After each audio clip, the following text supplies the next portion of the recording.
Imagine a kingdom bathed in golden sunlight, its towers gleaming like jewels, its streets bustling with life, laughter, and music. Yet within the grand walls of the palace, the king sat alone, staring at the ornate ceiling of his chamber, a heaviness pressing on his chest. To the world he had everything: wealth beyond measure, power that could shape the destiny of nations, and a life that many could only dream of. But within him, a quiet, gnawing unease lingered, a shadow of dissatisfaction that no riches or triumph could dispel. This king, despite his crown and treasures, was restless. Joy seemed fleeting, slipping through his fingers like water, while sorrow sometimes clung to him, uninvited yet impossible to shake. He had conquered kingdoms, celebrated victories, and yet he felt a subtle emptiness, a sense that something vital was missing, a peace he could never claim. The laughter of his court, the grandeur of feasts, the applause of ministers, all felt hollow, distant, like echoes from another world. One evening, as the sun dipped beneath the horizon, painting the sky in hues of crimson and gold, the king summoned his closest advisors. He spoke with a voice heavy with longing. "I have everything I could desire, yet I am restless. Happiness comes and goes as easily as the wind. Is there a way to hold it? Is there a way to never be undone by sorrow nor blinded by pride?" His advisors exchanged uneasy glances, for even the wisest among them could not offer a solution. They suggested festivals, games, journeys, even wisdom from distant scholars, but none seemed to reach the heart of the matter. The king's gaze, sharp yet thoughtful, fell upon a simple candle flickering in the darkness. "I do not seek wealth," he said softly, almost to himself, "nor the praise of men. I seek a way to remain steady, to find balance between joy and sorrow, between pride and humility. If such a thing exists, bring it to me." And so, the king set a quest unlike any he had undertaken before, not a conquest of land or treasure, but a search for the secret of inner peace. Rumors spread through the palace and beyond. The king seeks a ring, a talisman, a charm perhaps that can make him happy when he is sad and humble when he is proud. A ring that carries the power to stabilize the unpredictable tides of the human heart. Every corner of the kingdom stirred with curiosity. Craftsmen and jewelers, scholars and mystics, each wondered what such a ring might be. Could it truly exist?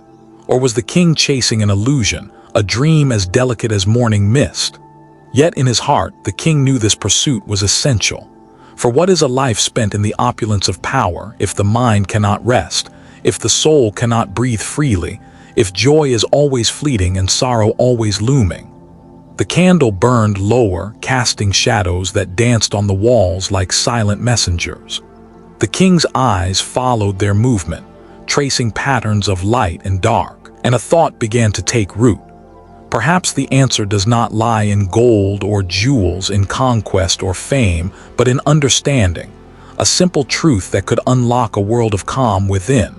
He rose from his chair, determined. The king would journey, he decided, not across lands but into the depths of wisdom.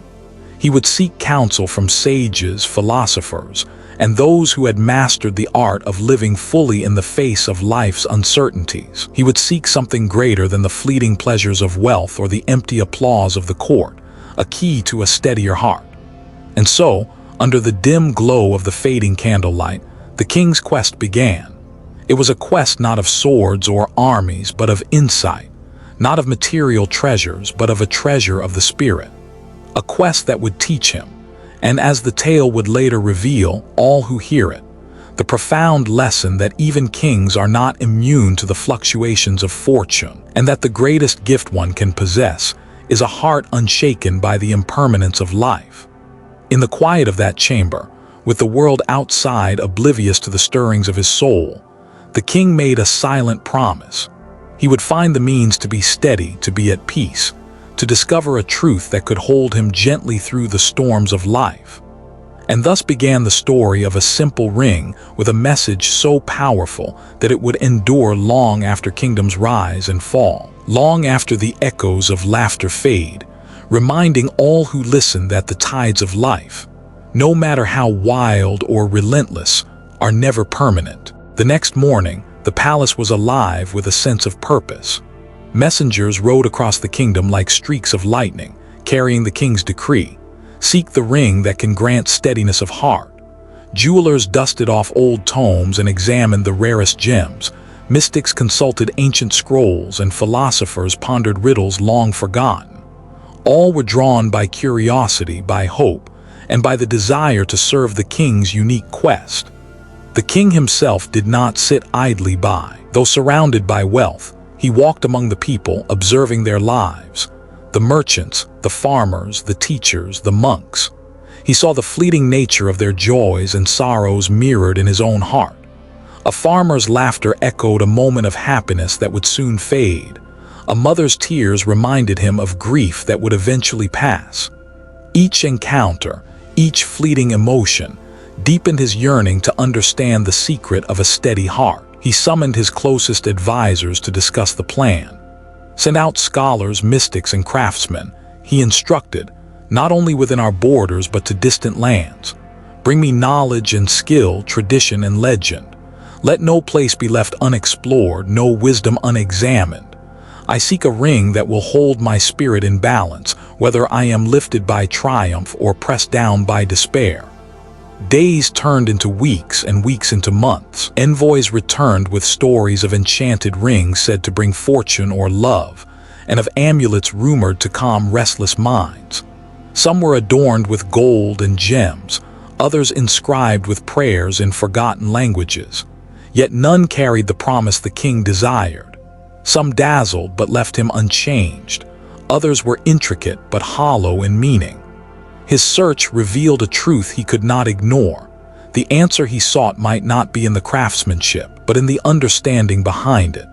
The king's journey was not merely about physical searching. It became an inward exploration. Each story told by a returning envoy, each legend recounted by a wandering philosopher, sparked reflection. Could happiness truly be captured in an object? Could sorrow be banished by a piece of metal, no matter how finely wrought? With each question, the king felt both frustration and clarity. His desire was not for magic, it was for wisdom, for a method to navigate the tides of emotion that had ruled his life for so long. He began to listen more closely to the voices of those around him. The humble monk in a remote temple, the poet whose words danced between joy and melancholy, the old woman who had faced countless hardships with quiet resilience. Each had learned, through life's trials, that everything is transient. Each moment of elation and every pang of sorrow would inevitably fade. The king realized that the ring he sought was not just a symbol. It must embody this truth in a way so simple, yet so profound that it could be carried in his heart. As months passed, the king's determination deepened. He sent envoys further afield, to distant kingdoms, across mountains and deserts, seeking sages who had dedicated their lives to understanding the human heart. Tales of rings that could grant wisdom or calm the mind arrived from every corner of the world, but the king remained unsatisfied. Each item was beautiful, each story intriguing, but none touched the essence of what he sought. The truth he sought was elusive, hiding not in ornamentation but in understanding. And yet, the search was teaching him something invaluable. For the first time, he began to see the impermanence in his own emotions, not just as fleeting annoyances or pleasures, but as lessons. Each encounter with disappointment or success reminded him that life's highs and lows were temporary, that neither power nor defeat defined the man who wore the crown.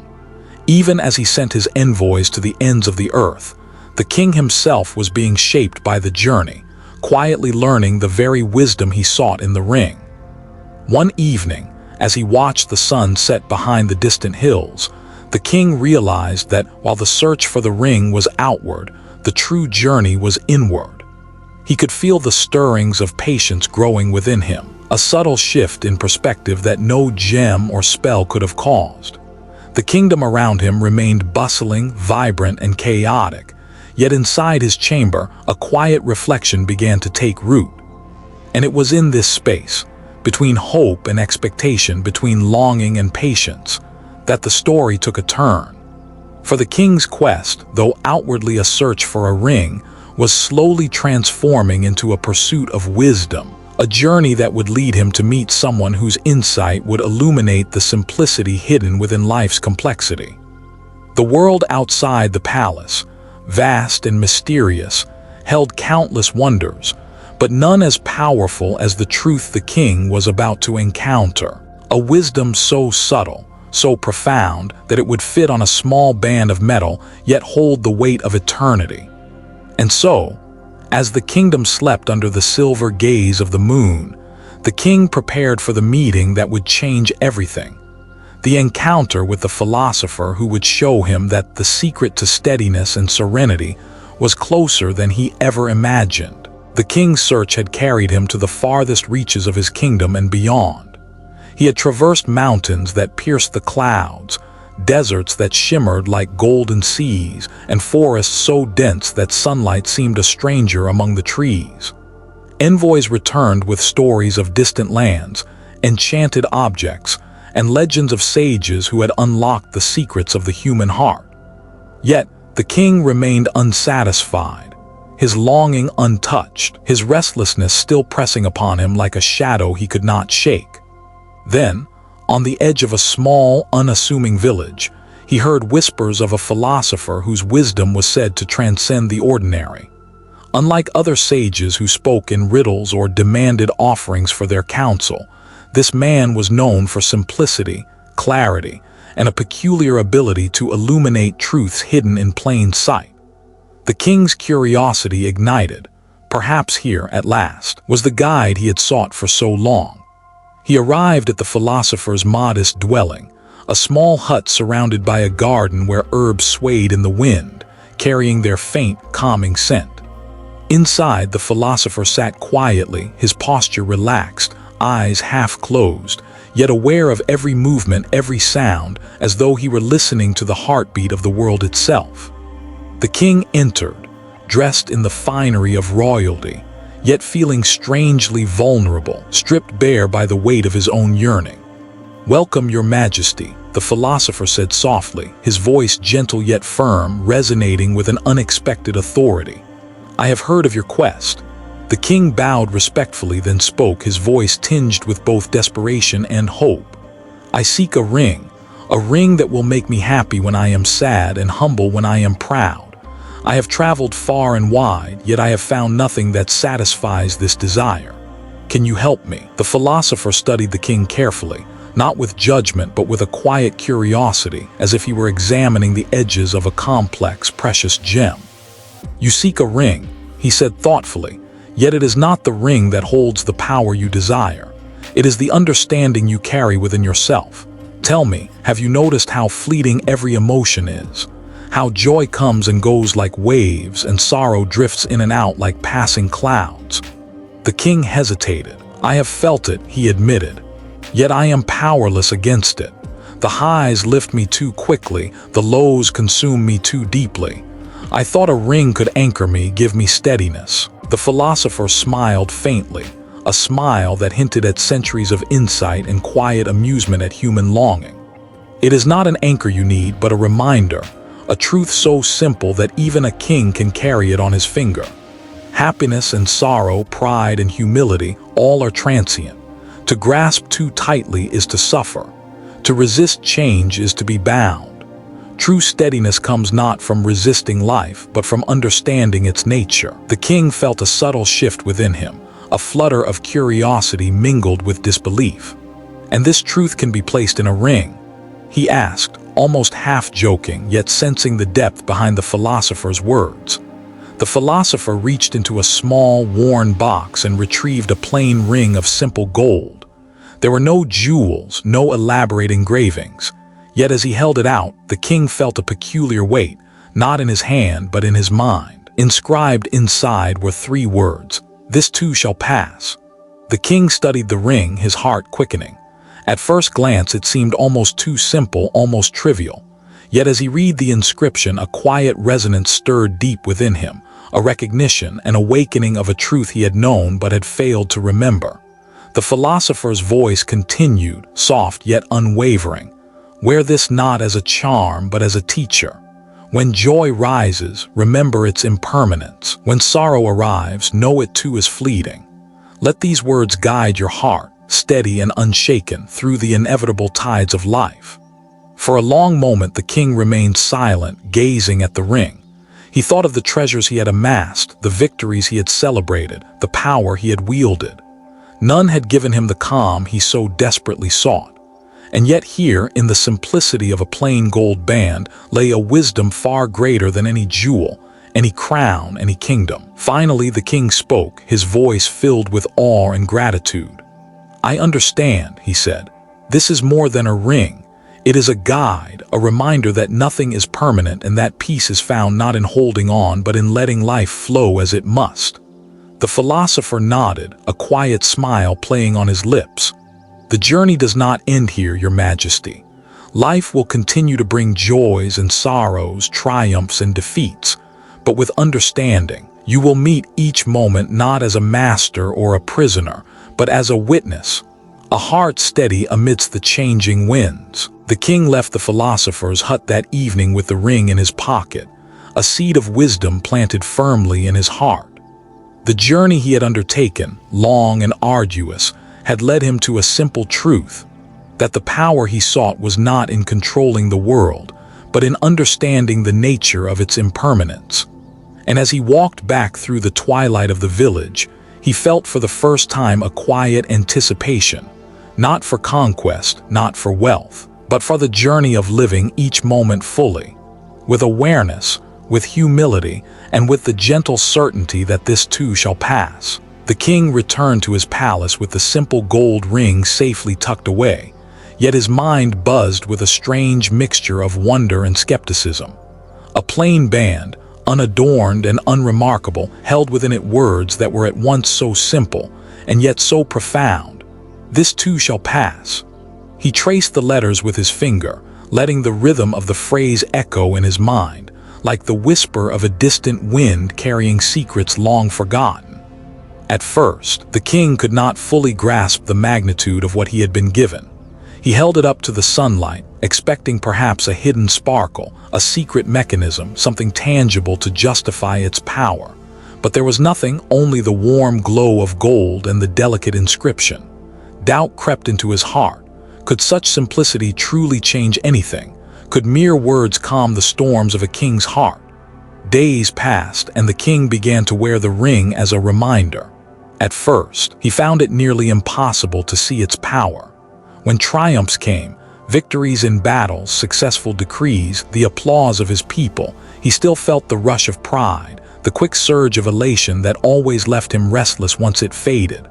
When challenges arose, rebellions, losses, the betrayals of those he trusted, the familiar weight of sorrow pressed upon him. The ring seemed no more magical than any other trinket he had collected over the years. Yet, slowly, the effect began to unfold, not in a grand, instant revelation, but in quiet, almost imperceptible moments. During a banquet where his ministers praised his decisions, he glanced at the ring and felt a subtle pause, a soft grounding in the midst of pride. It was as if the words, small and simple, whispered a truth he had often ignored. No triumph is eternal, no glory lasts forever. Later, in the silence of the night, as he walked through the empty halls of the palace after a day of difficult counsel, sorrow weighed upon him once more. Losses had been suffered in distant corners of his kingdom, mistakes had been made, and the burden of responsibility felt heavier than ever. He reached for the ring, feeling its familiar warmth, and read the inscription again. "This too shall pass," he whispered. And in that moment he realized that the weight of despair was lighter, not gone but tempered, softened by the reminder that all things, even suffering, are transient. The king began to understand that the ring did not grant immunity from the tides of life. It offered something far more valuable: awareness, clarity, and perspective. It invited him to observe the flow of joy and sorrow without being swept away, to witness the impermanence of fortune and misfortune alike. The simplicity of the ring mirrored the simplicity of truth itself. Profound wisdom often wears no adornment. It demands no ceremony, and yet it can change the way one lives entirely. In the weeks that followed, the king began to test the lesson of the ring in the minutiae of daily life. A messenger arrived with troubling news, and instead of immediate frustration, he paused, let out a slow breath, and whispered to himself, "This too shall pass." When he heard praise from a visiting dignitary, instead of letting pride swell uncontrollably, he reminded himself again of the same words. Slowly, the king's mind began to bend less, to wobble less under the relentless push and pull of circumstance. The court noticed the change first. The ministers, accustomed to flares of pride and storms of frustration, saw the king's demeanor soften. He was no less decisive, no less intelligent, no less commanding, but he had gained a subtle grace, a steady calm that allowed him to act without being consumed by emotion. The people, too, began to sense the shift. The ruler who had once seemed always on edge now moved with measured confidence, a quiet presence that inspired trust rather than fear. And as the king sat in the solitude of his chambers one evening, gazing at the fading sunlight spilling across the polished floors, the truth became undeniable. The ring, with its humble inscription, was not a source of magic. It was a mirror. It reflected the reality he had long tried to deny. Life is impermanent. Every joy, every sorrow, every success, every failure, all are temporary. And in that recognition, he discovered a freedom he had never known. A freedom to live fully in the moment, to act wisely, and to carry both triumph and hardship with humility. For the first time, the king smiled without reservation. The ring had revealed its secret not through wonder or spectacle, but through a quiet, transformative truth that seeped into his heart like water nourishing the roots of a tree. He understood now that the search for happiness outside oneself is endless, but the cultivation of understanding within is timeless. And so, the king embraced the lesson of the ring. He carried it with him not as a talisman to control fortune, but as a companion for life, a teacher gently reminding him of the rhythm of existence. The gold band on his finger became a symbol of equanimity, a daily whisper to his heart that life's tides, no matter how fierce or gentle, were never permanent. And as night fell over the kingdom, the king felt a peace that was not loud or celebratory, but deep, enduring, and quietly unshakable. In the days that followed, the king began to notice the subtle rhythm of life around him. The rise and fall of fortunes, the fleeting smiles of joy, the transient pangs of sorrow. The world, he realized, moved with a rhythm beyond his control, and yet in that very impermanence there was a strange kind of order. Nothing stayed the same. Everything flowed, and within this flow he began to see a profound truth. To cling is to suffer, to accept is to find peace. One morning, the king walked through the palace gardens, observing the delicate blooms that had just opened. Their colors were vivid, almost blinding in their beauty, yet he knew they would fade by evening. A breeze carried a fallen petal past his feet, a small reminder that nothing remains untouched by time. He turned the ring in his hand and whispered to himself, "This too shall pass." And for the first time, he felt a lightness, a freedom from the anxiety that had long shadowed his heart. The lesson of impermanence began to reveal itself in all corners of his life. A prosperous harvest brought excitement, yet the king remembered the past seasons of drought and scarcity. He did not cling to the joy, nor did he let it inflate his sense of pride. When a neighboring kingdom sent an envoy with gifts of rare silks and spices, he accepted them with gratitude, but not with attachment, knowing that wealth, like happiness, is fleeting.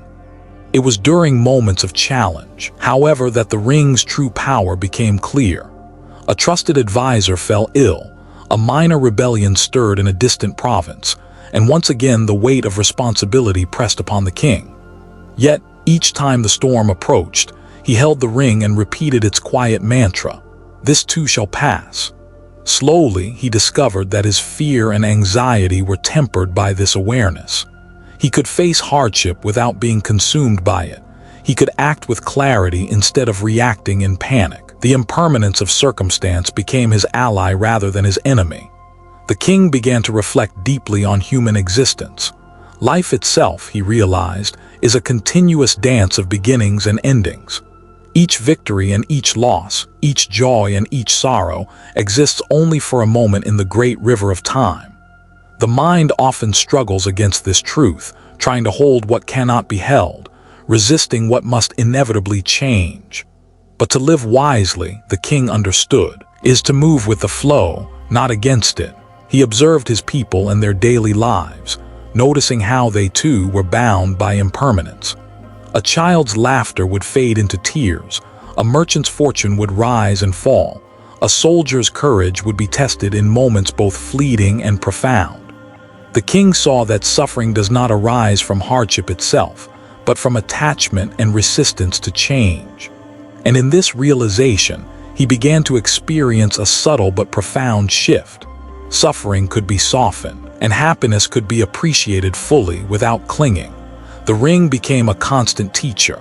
In the quiet hours of meditation, the king would hold it and contemplate the truth of impermanence. The mantra became more than words, it became a lens through which he viewed life. Each challenge was temporary, each delight ephemeral. Nothing could disturb his inner balance if he remembered this simple truth. The golden band, though small and unadorned, carried a universe of wisdom within its delicate circle. One evening, as twilight painted the sky in shades of purple and rose, the king found himself thinking not of the past or the future, but of the present moment. For the first time, he understood that impermanence is not something to fear, nor something to mourn. It is a reality to embrace, a rhythm that gives each moment its value, a reminder that life's beauty lies precisely in its transience. The joys are sweeter, the sorrows lighter because nothing is permanent. In his heart, the king began to cultivate a steady equanimity. He acted with patience, spoke with kindness, and observed his own emotions without being overwhelmed. His advisors noticed the calm authority he now carried, a quiet confidence that did not demand recognition but inspired trust. The people, in turn, felt the gentle presence of a ruler who understood the transient nature of all things, who could celebrate success without arrogance and endure hardship without despair. The lesson of impermanence, simple yet profound, became the foundation of the king's wisdom. Every joy and sorrow, every triumph and setback, was now seen through the lens of transience. And in that understanding, the king discovered something even more precious than the elusive happiness he had sought. A heart free from the tyranny of attachment, capable of facing life with serenity, clarity, and compassion. And so, the golden ring, once a mere band of metal, became a symbol not of power or magic, but of insight. A reminder that the secret to peace lies not in controlling the world, but in embracing its impermanence, letting life flow as it must, and meeting each moment with awareness and grace.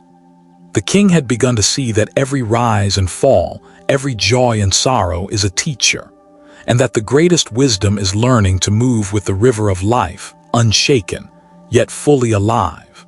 As the days passed, the king began to notice a subtle shift within himself. The ring, simple in appearance yet profound in its message, had already taught him to see the impermanence of joy and sorrow. But now he faced a new lesson, one that required more than reflection. It demanded a transformation of the heart. The king realized that humility was not merely a gesture or a posture, but a deep understanding of life's balance, a recognition that no achievement, no matter how grand, could escape the tide of impermanence. One morning he stood on the balcony of his palace, gazing across the vast expanse of his kingdom.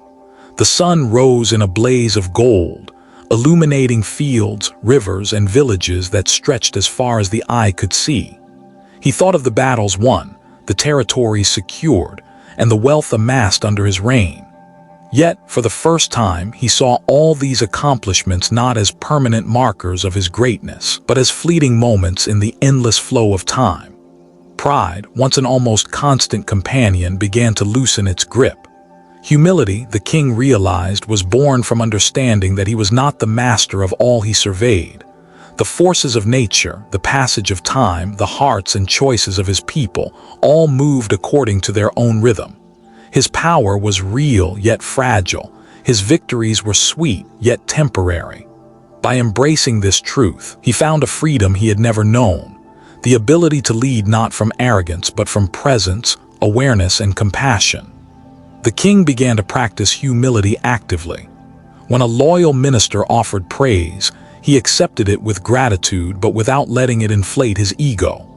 When rivals or critics challenged him, he listened carefully, understanding that their perspectives, however uncomfortable, were part of the vast mosaic of truth. He began to value counsel and wisdom over flattery and obedience, recognizing that leadership rooted in humility inspires trust and fosters harmony.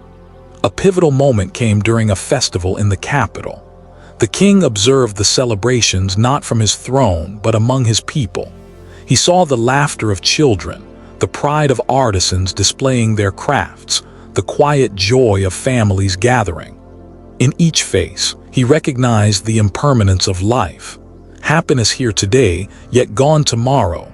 Sorrow, too, passing as moments drifted by. The king walked among them, not as a ruler demanding reverence, but as a fellow human being, sharing in their transient joys and sorrows. The ring on his finger served as a constant guide. Each time he felt the temptation to boast, to assert dominance, or to let pride swell, he touched it gently and repeated its quiet lesson: "This too shall pass." The words reminded him that all titles, honors, and achievements are temporary. True greatness, he understood, arises not from accumulation, but from the way one responds to life, how one treats others, how one remains grounded amid success, and how one endures difficulty with grace. The king also reflected on the nature of mistakes and failures. In the past, a misstep would have led to anger, self-recrimination, or blame cast upon others. Now, with humility as his guide, he approached errors as opportunities to learn, to adjust, and to grow. The impermanence of both triumph and failure allowed him to navigate the complexities of governance with clarity and wisdom. Every challenge became a teacher, every moment a lesson in understanding the transient nature of all things. Through these experiences, the king began to see the interconnectedness of humility, impermanence, and compassion. By recognizing that his power was not absolute, he became more patient with his subjects, more generous with his resources, and more forgiving of their shortcomings. The wisdom of the ring had awakened a deeper awareness. True leadership is not about control, but about service, not about proving superiority, but about nurturing balance and harmony. In private moments, the king would sit quietly, holding the ring and reflecting on his journey. He marveled at the simplicity of the lesson. It required no fanfare, no ceremony, no magic beyond the human capacity for understanding. Humility was not weakness. It was strength tempered by awareness, power balanced by insight, pride softened by the recognition of life's impermanence. The king felt a lightness in his heart, a deepening peace that allowed him to face each day with steadiness and grace. And so, the king's character began to transform. He became a ruler whose wisdom was measured not by victories or conquests, but by his ability to remain present, grounded, and compassionate. His subjects sensed this shift intuitively. They felt the calm authority in his voice, the fairness in his judgments, and the generosity in his actions. The king had learned that humility, like impermanence, is not a concept to be understood superficially, but a way of being to be lived moment by moment. Through the lesson of humility, the king discovered a profound truth: the heart that embraces life's fleeting nature, that meets success and failure with equanimity, that treats others with respect and empathy. This heart is unshakable. And as he walked through the palace gardens one evening, watching the sun dip behind the horizon, he realized that the ring had become more than a symbol. It was a companion on the journey of life, a teacher, and a mirror reflecting the wisdom he was learning. That greatness lies not in what one holds or controls, but in the depth of one's awareness, the steadiness of one's mind, and the humility with which one meets the ever-changing tides of existence. Life in a kingdom, no matter how grand, is never without its trials. The king had come to understand the fleeting nature of joy and sorrow, and he had embraced humility. Yet the true test of his newfound wisdom arrived not in quiet reflection, but in the relentless demands of reality. The kingdom, vast and vibrant, brought challenges as inevitable as the rising sun, rebellions on distant borders, disputes among ministers, and unexpected tragedies that rippled through the lives of his people.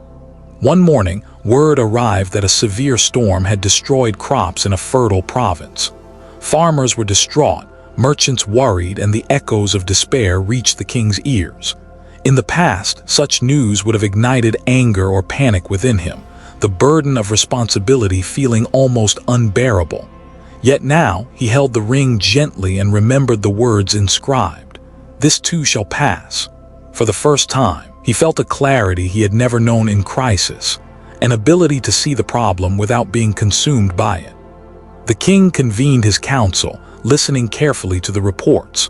Rather than reacting impulsively, he allowed his mind to weigh solutions with calm deliberation.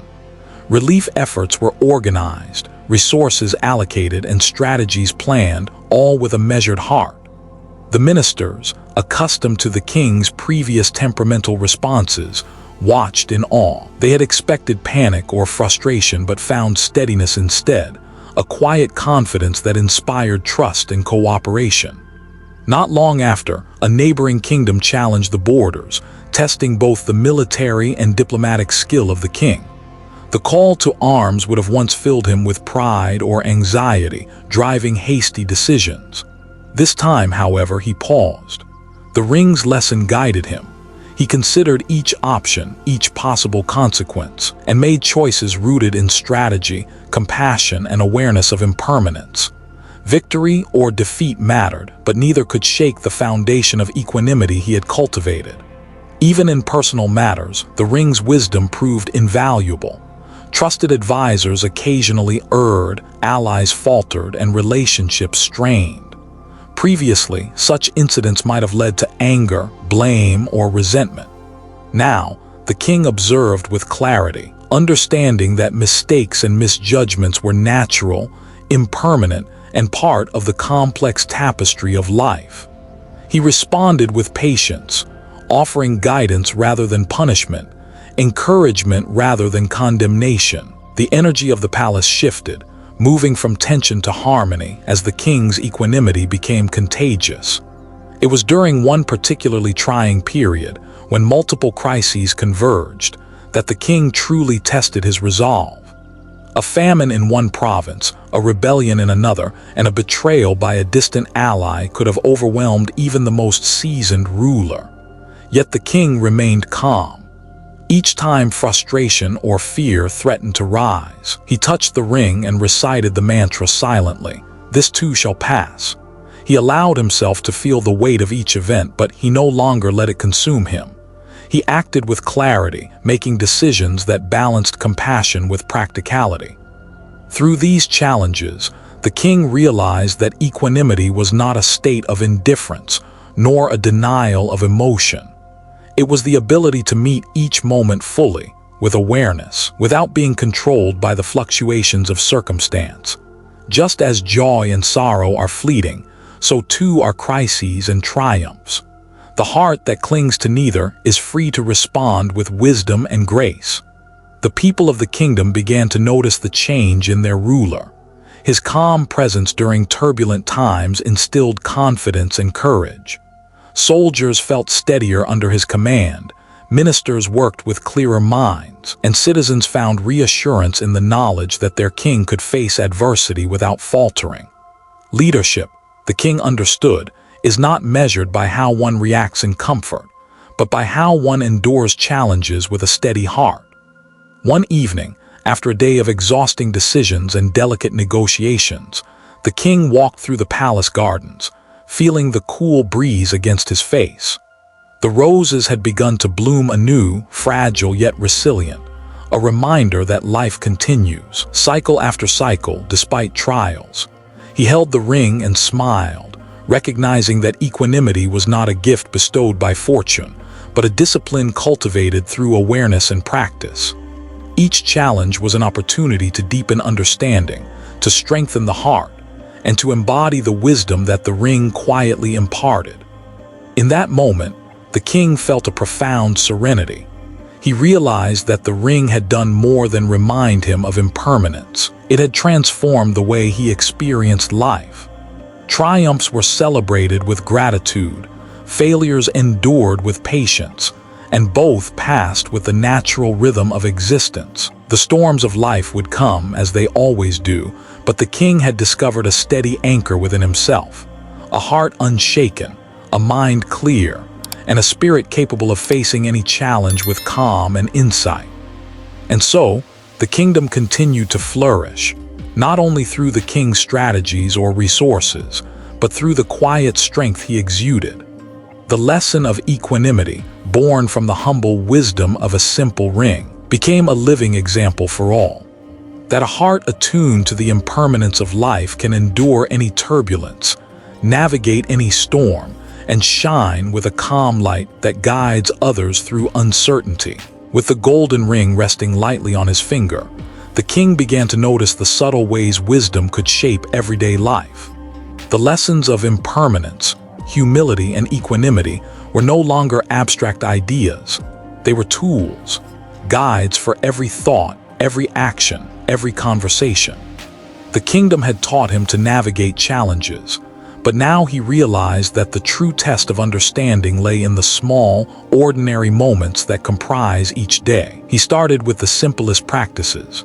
During morning audiences, when courtiers and petitioners sought his attention, he listened fully, without judgment or haste. Every complaint, every request, every praise was met with awareness. When a farmer described a ruined crop, the king felt the sorrow yet remained calm, allowing solutions to arise naturally instead of reacting with fear or impatience. When a minister offered a proposal, he considered it thoughtfully, free from the cloud of pride or ego. Even meals became exercises in mindfulness. The clinking of silverware, the aroma of roasted meats, the taste of bread and fruit, each became an opportunity to observe life fully, appreciating the present without attachment or expectation. Joy was tasted and noted, yet never clung to. Challenges, such as a dish that was poorly prepared or an unexpected delay, were met with patience, not irritation. This too shall pass, he reminded himself, and the moments flowed with a gentle rhythm. Interactions with his people deepened the king's understanding. He walked among the towns and villages, engaging not as a ruler who demanded reverence, but as a human being aware of life's fleeting nature. A child's laughter, a merchant's worry, a mother's concern, each was a lesson, a reflection of impermanence, and a chance to respond with compassion rather than judgment. The king began to see that wisdom was not hidden in palaces or scrolls, but in the pulse of ordinary life. The king also began to teach through example rather than decree.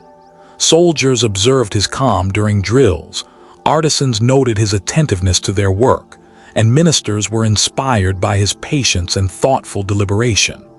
The simple mantra inscribed on the ring became a quiet guide for everyone around him. This too shall pass. Through his actions, the king demonstrated that wisdom applied daily creates a kingdom not only of material wealth, but of understanding, harmony, and balance. Even in the quiet of night, the king applied the ring's wisdom. When thoughts of worry or regret arose, he observed them without judgment. When memories of past mistakes surfaced, he acknowledged them, learned from them, and let them go. When dreams of future glory tempted him toward pride or anxiety, he returned to the present moment, grounding himself in awareness.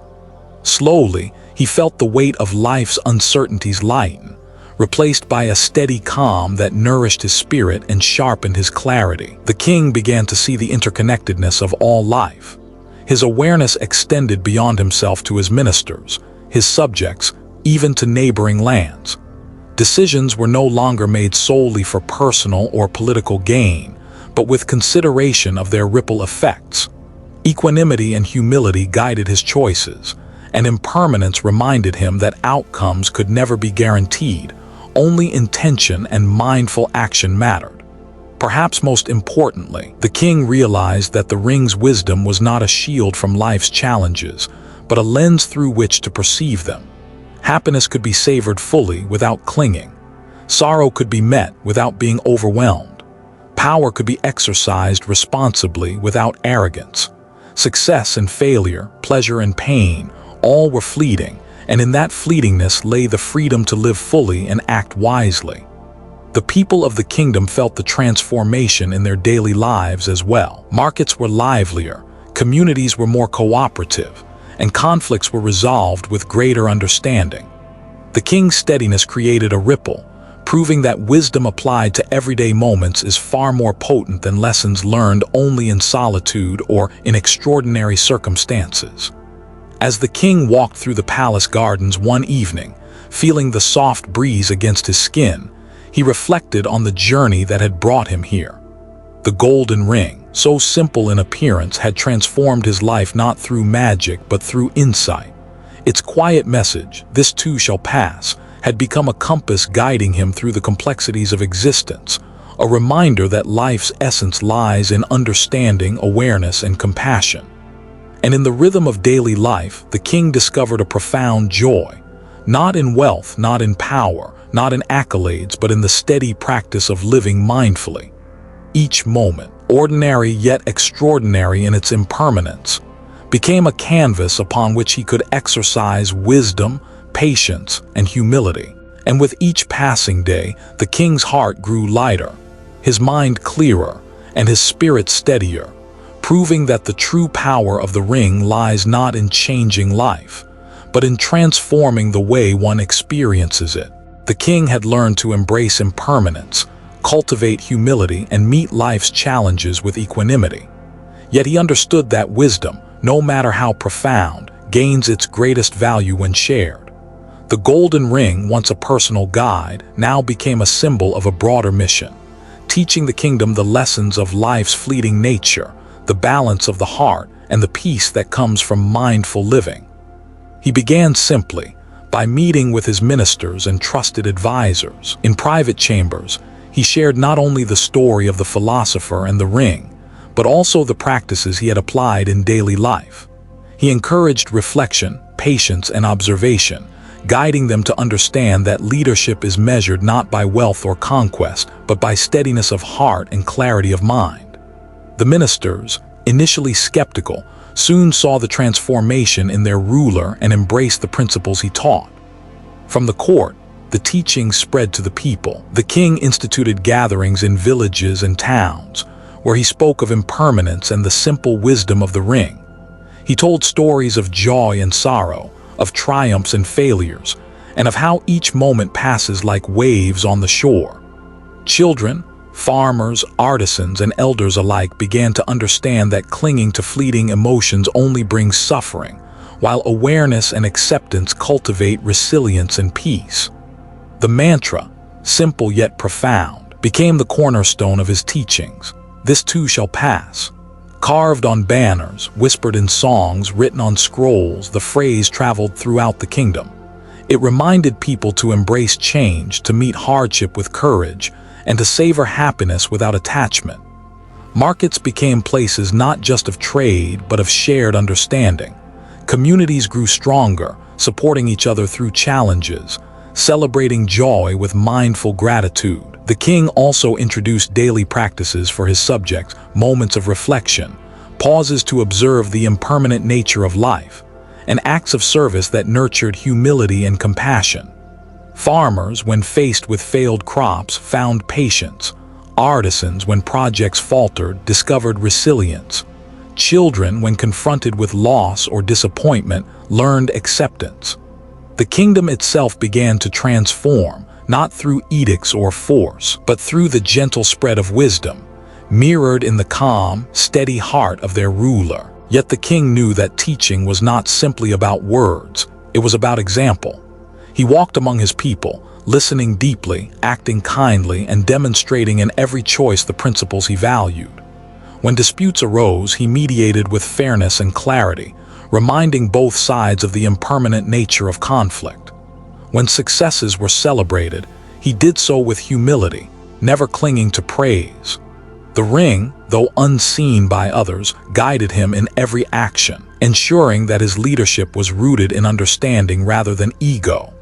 The impact of the king's wisdom extended beyond the palace walls. Neighboring kingdoms took notice, envoys sought counsel, and travelers shared stories of a ruler who led not with force, but with insight. The teachings inspired dialogues, exchanges of ideas, and alliances built on mutual respect and mindfulness. The kingdom thrived not merely in material wealth, but in harmony, resilience, and the quiet strength of its people. Through these efforts, the king realized a profound truth. Wisdom multiplies when shared, but it only endures when practiced. The ring, a simple band of gold inscribed with 3 words, had been his guide, yet its true power lay in the way its lessons were applied, observed, and embodied. And as the principles spread across the land, the king saw that the essence of leadership, happiness, and peace is not in possession, but in the living of life with awareness, compassion, and acceptance of impermanence. In the evening, standing on the palace balcony and watching lanterns flicker across the city, the king felt a deep sense of fulfillment. The ring had taught him more than he could have imagined, and now its wisdom flowed outward, touching every corner of his kingdom. He understood that life's fleeting nature is not a cause for despair, but a reminder to live fully, act wisely, and carry the heart's steadiness like a lamp through darkness. The king smiled softly, knowing that while challenges and triumphs would continue to arrive, the kingdom was now equipped with the knowledge to meet each moment with clarity and compassion. The golden ring, simple in form yet boundless in meaning, had sparked a transformation, not just within a king but across an entire realm. And the message it carried would echo through generations. Every joy and sorrow, every success and setback, every moment of life, this too shall pass. As the sun dipped below the horizon, painting the sky with streaks of amber and violet, the king stood quietly in his chamber, gazing at the golden ring resting on his finger. It was simple, unadorned, yet within its modest circle lay a truth that had reshaped his life and, through him, the lives of an entire kingdom. The journey that began as a quest for happiness had transformed into a profound understanding of life itself. The king reflected on the long path he had walked, from the restless desire for a magical ring to the encounter with the wise philosopher, from the revelation of impermanence to the cultivation of humility and equanimity.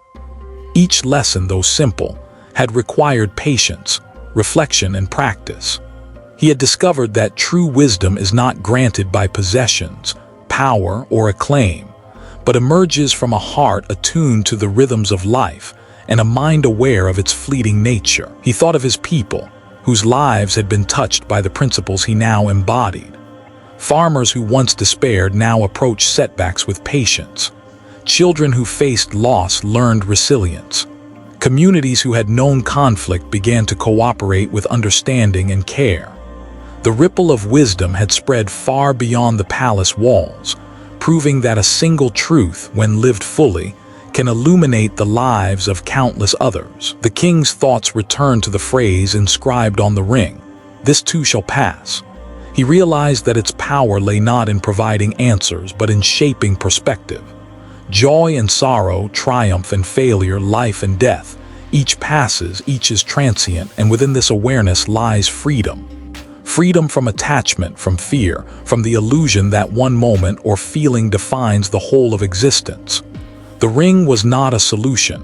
It was a guide, a teacher, a mirror reflecting the eternal rhythm of life. In the quiet of that evening, the king felt a profound gratitude. Gratitude for the philosopher who had shared the wisdom, for the journey that had tested and shaped him, and for the challenges that had allowed him to practice equanimity, humility, and compassion. He understood that life itself is the ultimate teacher, and the lessons it offers are available to anyone willing to observe, reflect, and embrace them. The golden ring, though simple, had imparted a timeless message, that the human heart need not be enslaved by the fleeting nature of circumstance. Happiness does not depend on permanence, and peace does not arise from control. True contentment emerges from awareness, acceptance, and the ability to meet each moment fully, whether it brings joy or sorrow. It is a wisdom that transcends time, culture, and status, a universal guide for the human experience. As the night settled over the kingdom, the king felt a serenity that he had never known before. The ring, once a symbol of his quest, had become a companion on the journey of life itself. And he knew deep within his heart that this understanding, the delicate balance of impermanence, humility, and equanimity, would endure long after he was gone, a legacy not of wealth or power, but of insight and peace. The king smiled, feeling the quiet pulse of life flowing through every corner of his being. He had sought a ring to shape his heart, yet the true gift had always been within him, the ability to observe, to understand, and to live with a steady, compassionate heart. And as the stars emerged one by one, scattered across the infinite night sky, he whispered softly, a reminder for himself and for all who would follow, "This too shall pass."